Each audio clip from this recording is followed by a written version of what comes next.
kita sekarang menuju ke sesi jawab yang kedua. Mungkin ada pertanyaan dari... Silahkan. Assalamualaikum warahmatullahi wabarakatuh. Waalaikumsalam warahmatullahi wabarakatuh. Izin memperkenalkan diri, Teh. Nama saya Aisyah, saya dari Bogor. Izin sharing. Jadi dulu itu saya tuh anak perempuan satu-satunya di keluarga, anak terakhir. Terus ternyata dari zaman di kandungan 7 bulan, ayah saya tuh sering membawa perempuan ke rumah. Terus dan itu baru tahu dari saudara saya. Setelah itu pas kecil, dari kecil tuh di rumah tuh berantem terus ibu sama ayah.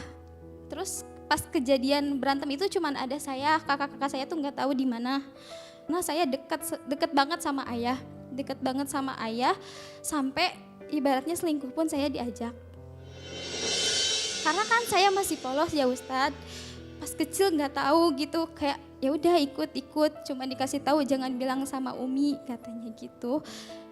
Terus saya ngerasa asing sama Umi, sampai pas kecil tuh saya bilang Umi tuh bukan Umi, tapi saya bilang Teteh. Karena saking asingnya saya sama ibu, karena setiap saya bangun tidur tuh Umi udah nggak ada di rumah.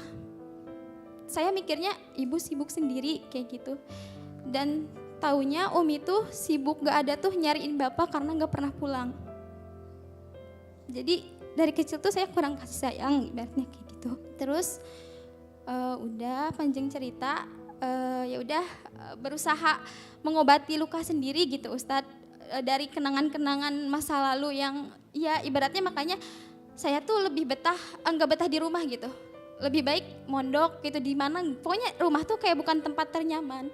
Dan taunya ternyata bapak itu bawa selingkuhannya,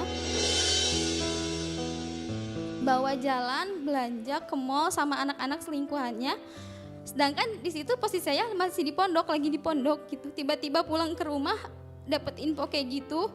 Orang mah bahagia gitu sama keluarganya, saya terus-terusan dari dulu kayak gini gitu Ustadz. Gitu. Sampai dari situ habis maghrib malam takbiran saya lari mau ngelabrak ke rumah selingkuhannya itu. Karena saya udah gak kuat kan Ustadz gitu. Kayak capek udah menjadi anak perempuan sendiri, kayak susah gitu. Aisyah bingung mau jawab, kayak emang gak ngerasain gitu. Aisyah punya trauma sebesar itu gitu Ustadz, boro-boro mau nikah, trauma ini aja belum sembuh gitu, susah percaya sama orang gitu. Apa yang mau Aisyah sampaikan kepada ayah jika kemudian yang Aisyah hadirkan hari ini mungkin Bapak menyaksikan? Apa yang mau Aisyah sampaikan? Aisyah pengen kayak dulu lagi deket sama Bapak.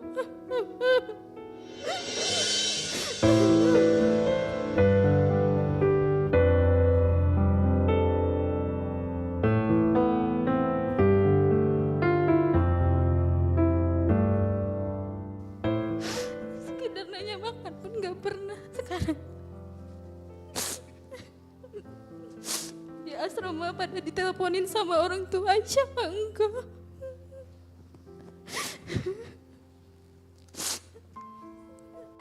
Baik, Masya Allah, Tabarakallah, Subhanallah, Walhamdulillah. Bunda,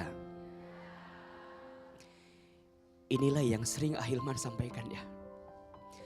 Ternyata sikap ayah itu akan jadi sesuatu yang dilihat oleh anaknya di waktu yang akan datang, betul? Ayah itu pemimpin keluarga. Ayah itu role model, portofolio terbaik, teladan di keluarga. Dia pemimpin. Maka apa yang ditampilkan olehnya benar-benar akan ditiru, dilihat oleh anaknya. Maka belajar jadi ayah yang baik untuk semua para ayah, termasuk ini nasihat juga buat Ahilman. Merasakan sekali bagaimana perasaan Aisyah. Semoga ada kesempatan untuk bisa bicara langsung dengan ayah, dengan Umi. Kadang kita butuh mengungkapkan perasaan. Karena semakin dipendam semakin sakit. Maka dalam Islam, katakan. Walaupun yang dikatakan itu sakit.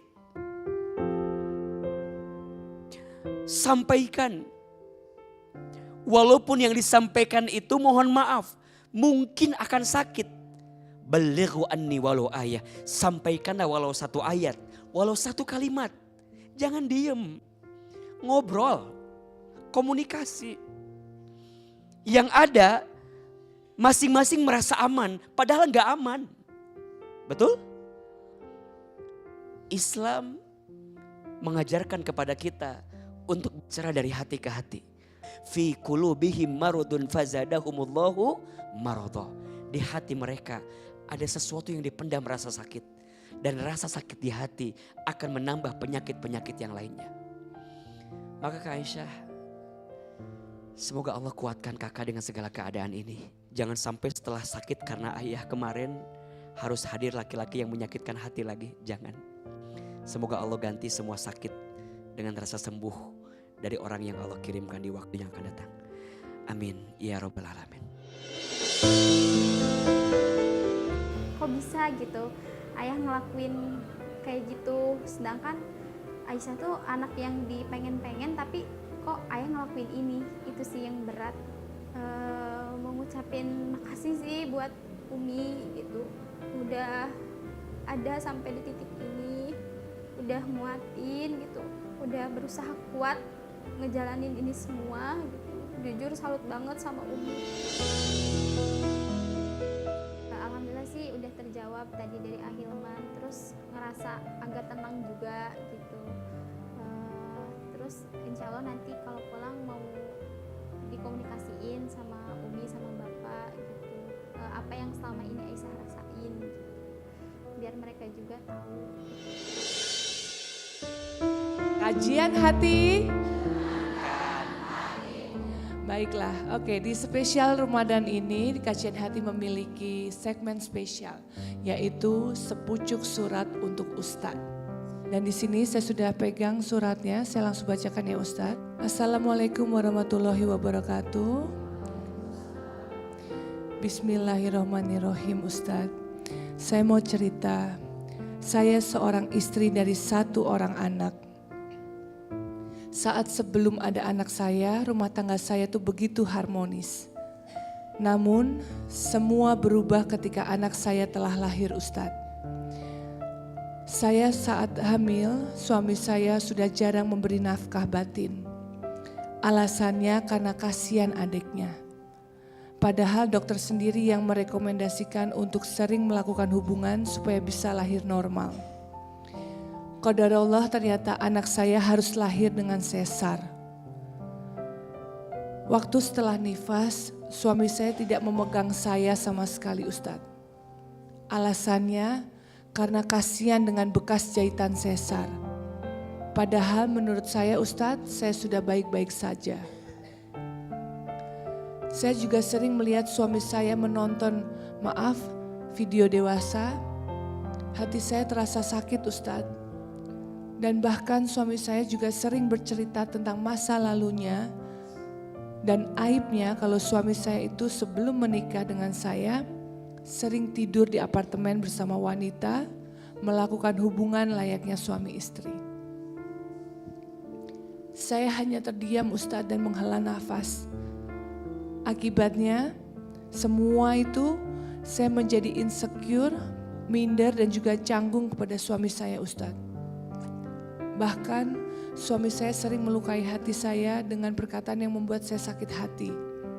Mohon maaf, seperti contoh nih Ustadz, dia menghina bagian intim saya dan lain sebagainya.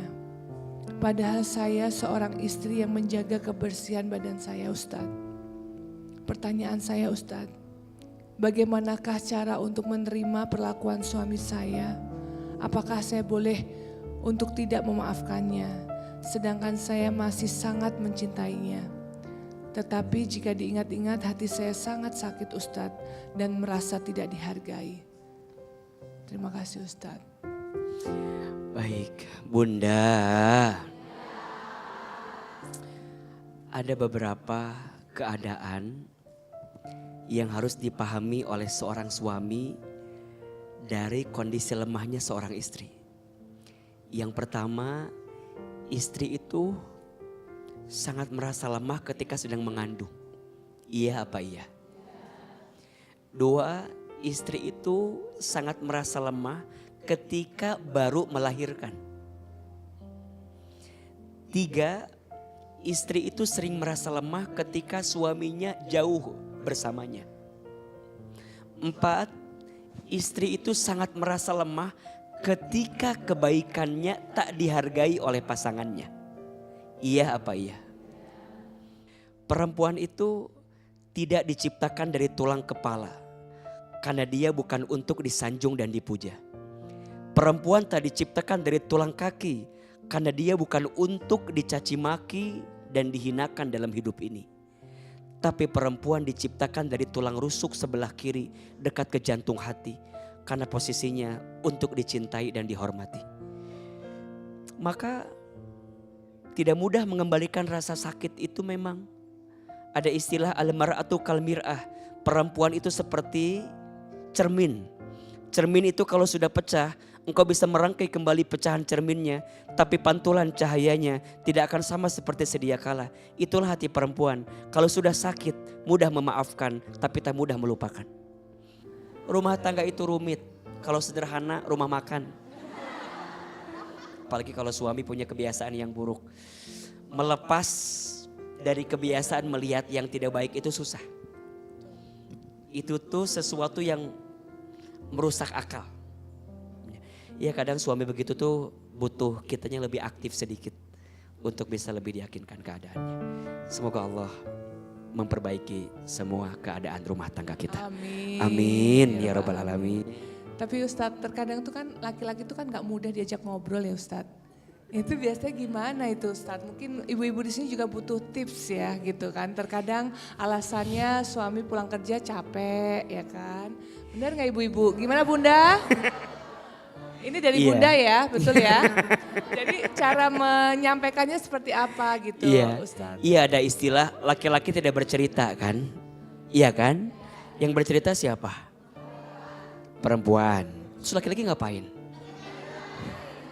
Ngapain Ustadz? Biasanya laki-laki itu yang dibutuhkan ketenangan.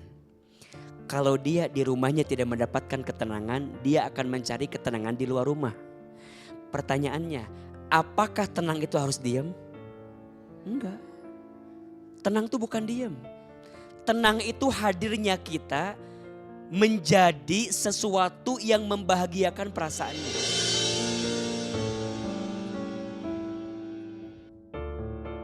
Maka Nabi ditanya, siapakah istri yang paling baik? Ada 4. 1, istri yang ketika dipandang menyenangkan hati suaminya.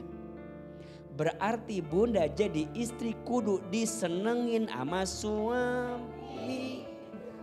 Kudu dandan cantik di depan. Kan Bunda sekarang cantik semua kan? Nih lagi ngaji.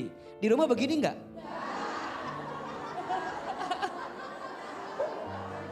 Oh di rumah enggak begini? Iya. Duh. Jadi harus make up Ustadz? Iya di rumah tanya, sayang kamu sukanya aku gimana kalau di rumah? Kalau dijawab suka semua Ustadz? Gimana? Kalau dijawabnya suka semua? Iya kata dia, aku mah sukanya kamu pakai begini. Bunda pakai. Aku sukanya kamu nggak pakai. Ih bener. Boleh nggak istri bilang gitu sama suami? Tanya, kan suami kadang-kadang suka nggak jelas kan? Tanya. Udah tapi dia nggak jawab-jawab. Ya udahlah, doain aja kalau begitu. Ajak ngobrol, pancing. Insya Allah.